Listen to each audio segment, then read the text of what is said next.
And welcome back, everybody, to another episode of MLB DFS Quick Hits, your Friday, April 22nd edition.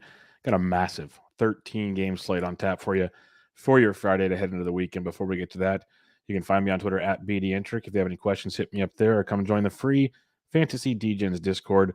We'll have everything taken care of for you there. Hope you guys had a good Thursday. The 7-game early slate, a little bit of evening action for you.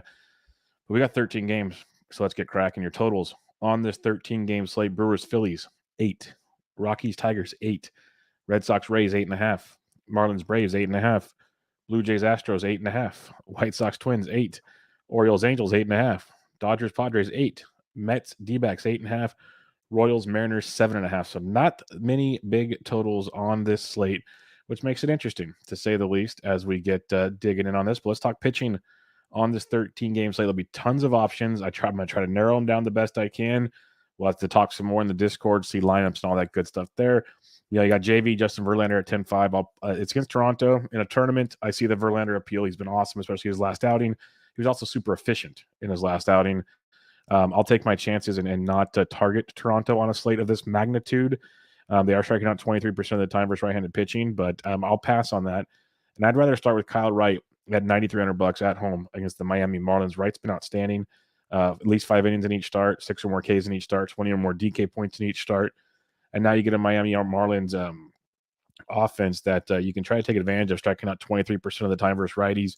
Hitting 241 with the 154 ISO is not too shabby, but big strikeout upside. Kyle Wright, the velocity has been up both starts. The pitch mix has been great. And I'm going to keep rolling it out there at 93 if I'm paying up. There's cheaper pitchers on the slate I like a little more with some upside. But if I'm paying up, Kyle Wright would be my guy at $9,300. In tournaments, if you want to play the bounce back card, because if he had at least one good start in his first two, if not 2 good starts, Freddie Peralta will be priced up next to Justin Verlander. Instead, it's been a rough go for Freddie Peralta. He's $8,900. He's gone 3 innings and give up 6 runs his last time out. Previous start 4 innings, give up 3 runs. It's been ugly, but the swinging strikes have been outstanding. The BABIP's through the roof.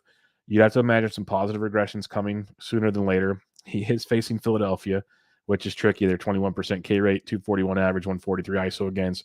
So it's a very, very risky play with Freddie Peralta, but the ceiling is tremendous at $8,900. So if you want in a tournament to throw out a little Freddie Peralta action, hopefully low ownership, I don't hate it. Just know it does look a little messy right now, but the underlying metrics show some positive signs. Will it work out tomorrow against a great Philadelphia team in Philly?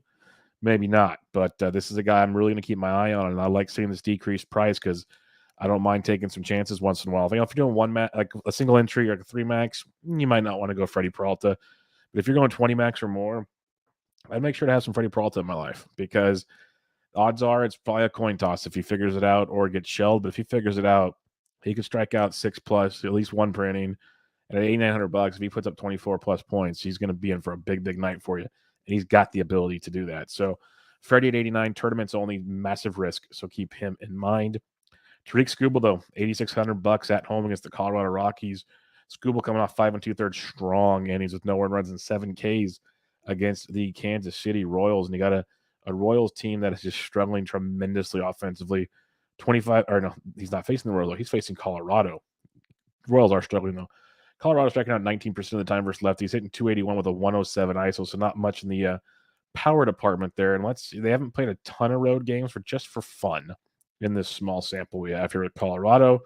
19% K rate, 356. They've actually been better on the road than at home versus lefties so far. But I like the strikeout upside for Skubal. Not cash viable. Definitely a tournament play with Skubal, but good appeal. Colorado first game out of Coors in the old days. That was a big way to target things. Get that mile-high hangover. That was something we talked about and usually turned out pretty good. So Skubal at 86, I like quite a bit, especially when Michael Kopech's at 84. It should be uber popular. I love Kopech at $8,400. I think this is a great, great price point. Got 5 innings his last time out, got up to 75 pitches after 69 the previous start. 5 Ks against Tampa Bay. I think they're going to keep trying to up them to 80, 85 pitches this go around. That's the only thing holding them back from big boy things is the pitch count because they're slow playing it. But he's facing Minnesota, who strikes out 25.5% of the time versus righties, hitting a $198 with a $138 ISO. There is a ton of upside with Michael Kopech. He just has to be efficient. It's like the Shane O'Mac, the Shane McClanahan conversation we had a few nights ago. If he's efficient, he'll be very, very good. If he's not efficient, well, we just wasted a player. But at $8,400, that's a good tournament appeal. I don't like him in cash because if it's not efficient, we're in trouble. But there's something to like there with Kopech at 84.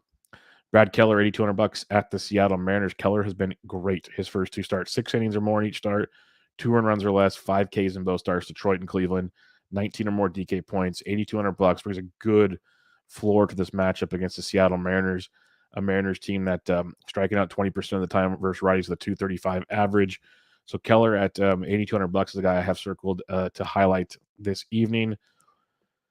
Reed Detmers would be a super tournament play. He's been lost, but we know how Baltimore can strike out versus lefties. So if you want to go Uber tournament, you can go Detmers. He's not high on my list right now, but I just wanted to highlight him briefly as a potential option. But Bruce Zimmerman, he really opened my eyes watching him his last time out against the Yankees. 5 shutout innings with 6 Ks. That was after 4 shutout with 4 Ks against Milwaukee. He's been very, very effective early on here. Is it sustainable? We'll see. There's been a lot of good things pointing and some positivity in his direction. And now he faces an Angels team that strikes out 27.3% of the time versus left-handed pitching this year. They're hitting 252, which is nice. 116 ISO, not so great.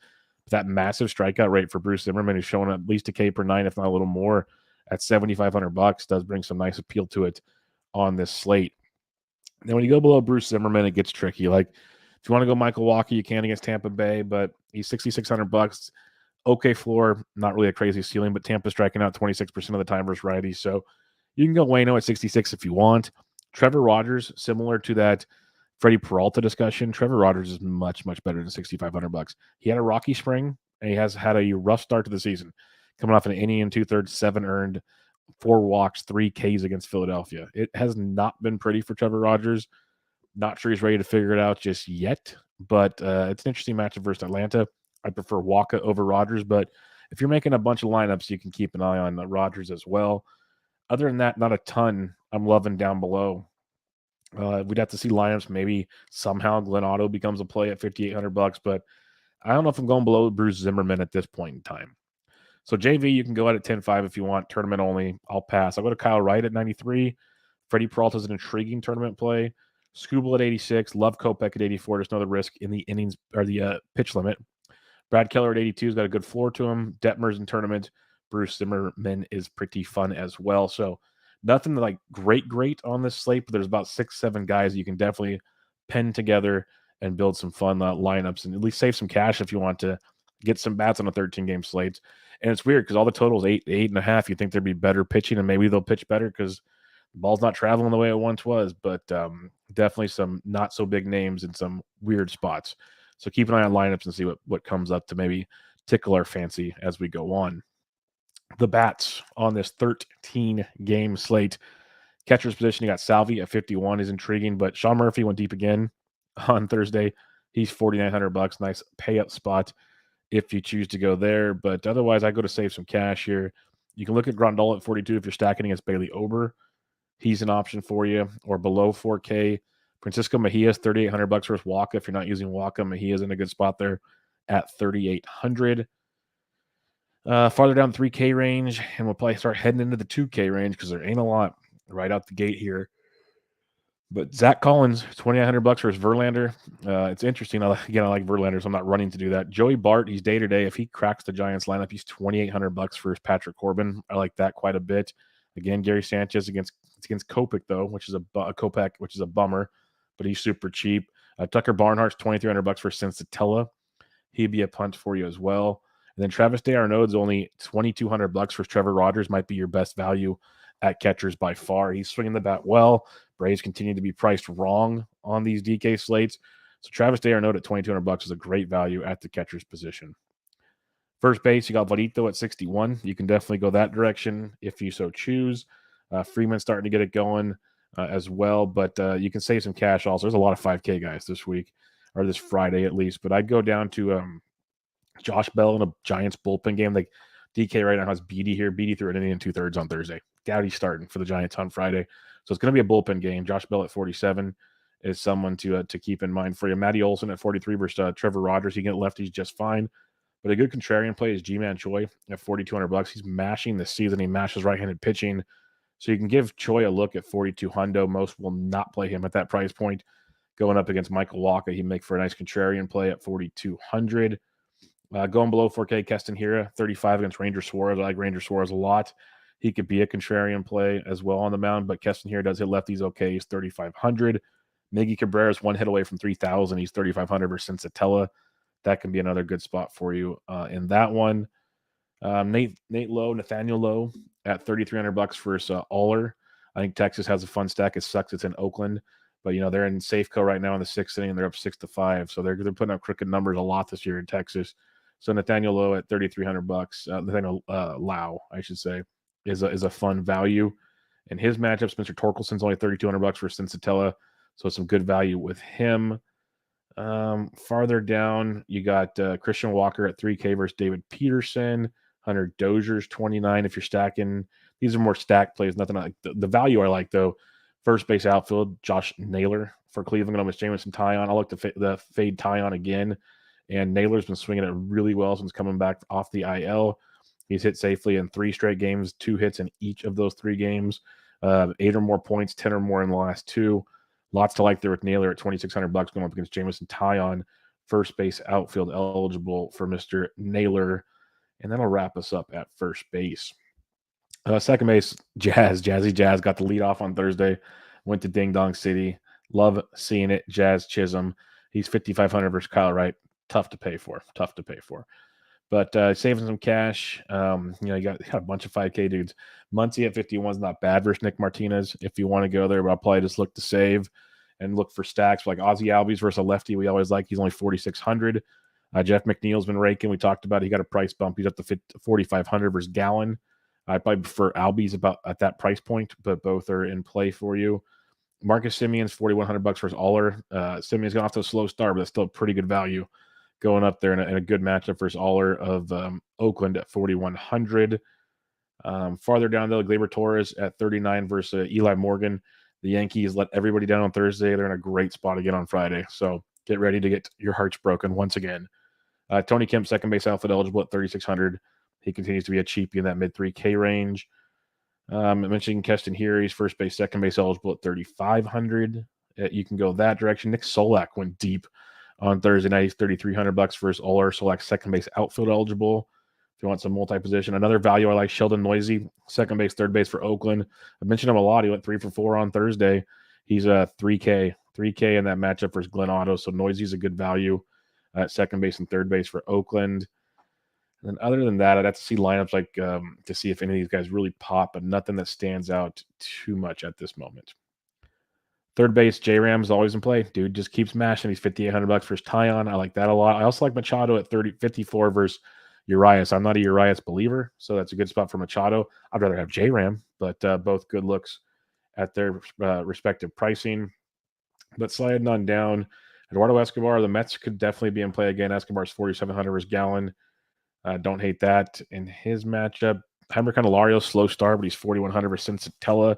Someone to keep circled for your lineups. Jake Berger is okay. Not loving it. But Brad Miller, third base outfield eligible. If he's leading off for Texas, he's $3,300 versus Aller. He's a guy to definitely to keep in mind at his price point. Again, Sheldon Noisy, 3K. That's one we like quite a bit. And other than that, Johan Camargo, if he gets to start for Philly, 2,600. I don't love it, but that's a cheap starter if you need it. Same for Edwin Rios of the Dodgers. He went deep the other day. He's 2,100 versus Nick Martinez. And then Matt Davidson of Arizona. He's first base, third base eligible. In his career, he's hit lefties extremely well. Been a minor leaguer a lot lately. He got the start on Thursday. Went to Ding Dong City. That's what he does. Or he strikes out a ton. But he's 2K. First base, third base eligible for 2K for Matt Davidson. Going up against the lefty Peterson is definitely someone to keep on your radar. Shortstop, you can always play Tim Anderson at 57 if you like. Francisco Lindor continues to crush. He's 54. And Wander Franco's 53. I like Franco over Lindor in cash. I like Lindor over Franco in tournaments. That's how I would look at those two as my top 2 shortstops, with Tim Anderson third behind that mix. After that, though, you can go Corey Seager at 5K if you want. I'd rather find a way to get Franco or Lindor in my lineup.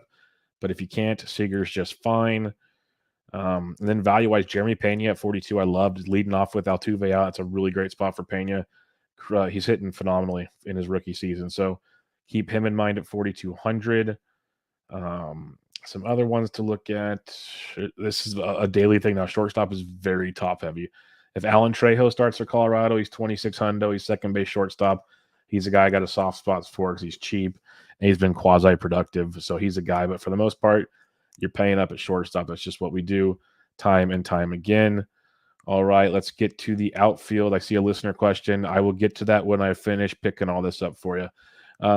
Outfield position, Ohtani, sure, if you want, but Buxton's back.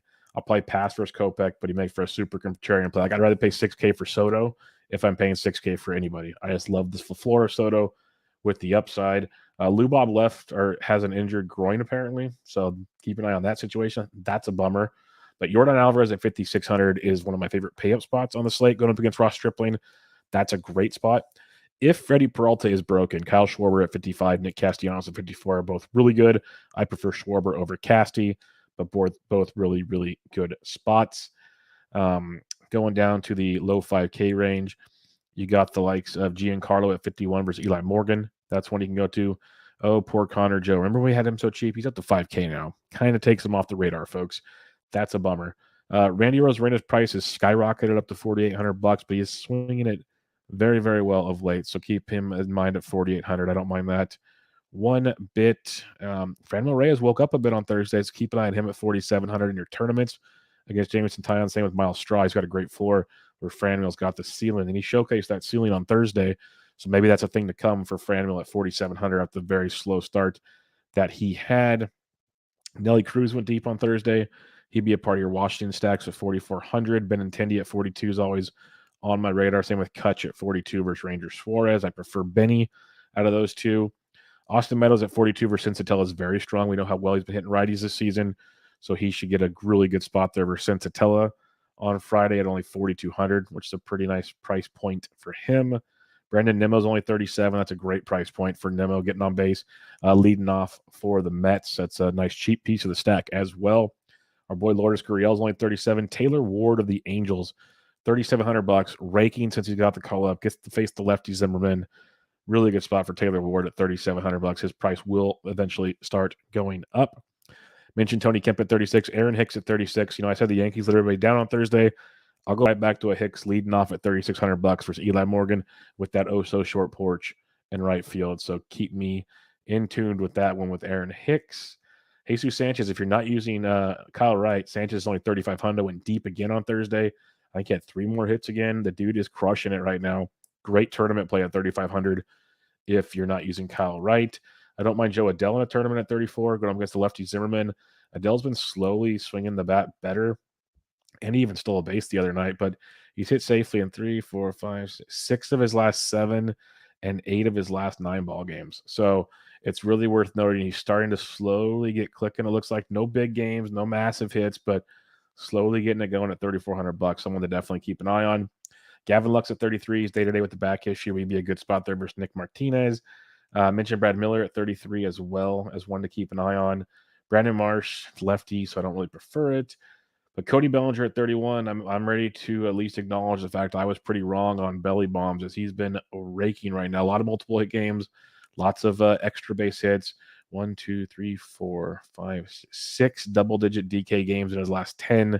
He's only 31 hundo versus Nick Martinez. That's a very strong value, folks. Very, very strong value. With Belly, Marcelo Zuna's only 3K versus Trevor Rogers. That's a heck of a discount.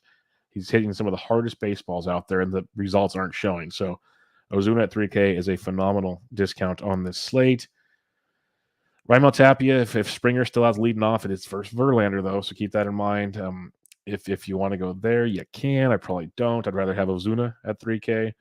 But going below that, Josh Lowe at 28 versus Waka is a nice tournament play. Same with Brett Phillips at 28. I prefer Lowe, but both are good. Julio Rodriguez at 28. So 3 good tournament plays there. I'd go J-Rod, Lowe, and Phillips in that order at $2,800. Trey Boo Boo's going to wake up eventually. I keep saying it, but Jerkson Profar at 26 is a nice value. There's Josh Naylor at 26, one of my favorite values on the slate, honestly. Mark Kahn is down to $2,400. He went 2 for 4 with a couple ribbies on Thursday. He's hit safely in 1, 2, 3, 4, 5, 6 of his last 8 games. So he's not like he's hitting 379 on the season, just not crushing the ball, but 2,400 for Mark Kahn going up against Zach Gallen's a nice little discount as well. Orlando Arcia has been playing third base with Austin Riley on paternity leave. We'll see when he comes back, but until then, Arcia is only $2,400. So that's another discount. So lots and lots of value on the slate. Even more will open up as we see lineups on Friday. Recapping your pitching, and again, this is the brief overview on pitching. There's a lot of ways to go on this slate. There's no like elite options, but you can go JV if you want. I prefer to save a few and go to Kyle Wright at 93. Freddie Peralta is the ultimate tournament play on this slate. Super risk reward. I like Skubal at $8,600, Kopech at 84. Just know the pitch count with Kopech's a question mark. Brad Keller at 82's got a lot of cash game vibes to him with a little bit of upside as well. You can go to Detmers in terms of if you're feeling frisky, but I'd rather go to Bruce Zimmerman at 7,500. And if you're looking to punt, probably Michael Wacha, but I don't really love a lot of the punts right now. So in a perfect world, it's like Zimmerman, Keller, Kopech, Skubal, Peralta, Wright. That's kind of where things are going at this point in time. But lineups could dictate a lot of things on this slate. So let's see how that goes. Stacking it up on this slate, this wonderful 13-game slate. I like Texas a lot versus Adam Muller. I think that's a great spot for Texas. TA's bullpen's been getting used a lot lately. Texas is sneaky good offensively. Like overall, they're a bad baseball team, but they're putting up runs, and they should do it again against Aller on Friday. So Texas is a fun stack for you there. Don't mind Detroit, but it's not one of my favorites. I think Oakland, like that whole game stack, that's just a bad ballpark to stack in, which sucks. But I prefer Texas over Oakland, but Oakland's got a little bit of appeal too. Giants should be a bullpen game. I want to see more about that before I fall in love with it. I like Nick Martinez a lot, so I'm not like all in on the Dodgers, but the Dodgers have some legs to them. Let's put it that way. I like Houston versus Ross Stripling. Not a Ross Stripling guy at all. So I think Houston. I love Jordan Alvarez. I think good bounce back spot for guys like Kyle Tucker. Jeremy Payne is a great play. There's a lot to like with Houston. I like the Mets versus Zach Gallen. Those are a couple there. Atlanta versus Trevor Rogers. If we think if Trevor Rogers is really broken, Albies, Ozuna, hopefully Riley's back. Olsen can hit lefties. Travis d'Arnaud's dirt cheap. They're cheap as a whole. So Atlanta's a great value stack against Trevor Rogers. The Giants versus Patrick Corbin. See what the lineup is. We got your Ruffs, your Floreses, hopefully a Joey Bart. They'll put a ton of right-handed bats out there. So you can get some good value with the Giants versus Corbin. If you want to get contrarian, like you can get Cleveland versus Tyon if you want. I could see that being a fun one for you. Love the Yankees versus Eli Morgan. That should probably be a very popular one, but Aaron Hicks is still way too cheap in that mix. So keep him in mind. Then other than that, once you see some lineups, you can get picky if you want. But there's a lot to like on this. Like 13-game slate, you can make some big moves here. A couple things here. Saxter asks, Wacha, Gallen, Flex, and Fave 6K play. I'd say Wacha for you there. Saxter also asks, again, if you're watching on YouTube, you can comment in here. We can talk. Saxter asks, better leverage stack, Miami versus Wright or Seattle versus Keller. Without seeing any ownership, I'd probably say Miami versus Wright. Like, so that's why I mentioned Jesus Sanchez earlier. Chisholm's expensive, but if you put like a 3-man Miami stack in, you'll have some good leverage for sure. Yes, Belly's back. Sean says play Wacha. I agree. Wacha shouldn't be chalky. No, he should not. But there's a lot to like. It's just a matter of can he go deep enough, but at 6,600 should be good enough, right? Thanks for the comments, guys. Appreciate it. Again, if you guys want to give this podcast a rate and review on iTunes, I'd appreciate it. But if you want to watch on the YouTube feed at Fantasy Sports Degens, you'll get notified if you subscribe when I'm live, and you can come join us there. Just watch it later. Give the old thumbs up and the like. That helps out a ton. But a lot of fun stuff here. If you have any questions, I'm on Twitter at BDentric. Got my free DFS article on Rotoballer coming out on Friday for you. Got a lot of written content at Rotoballer, Fantrax, and Fantasy Pros. More importantly, the Bench with Bubba podcast coming to you multiple times a week. On Thursday, recorded with RotoWire's James Anderson to get you some prospect updates, talking Bobby Witts and Julio's, pretty much all the prospects, the good, the bad, the ugly, to keep our heads above water for the fantasy baseball season. But I hope you guys all have a great weekend, a great weekend. Big 13-game slate on Friday, split slates on the weekend. I'll be back with you guys on Sunday night to get you ready for another week of action.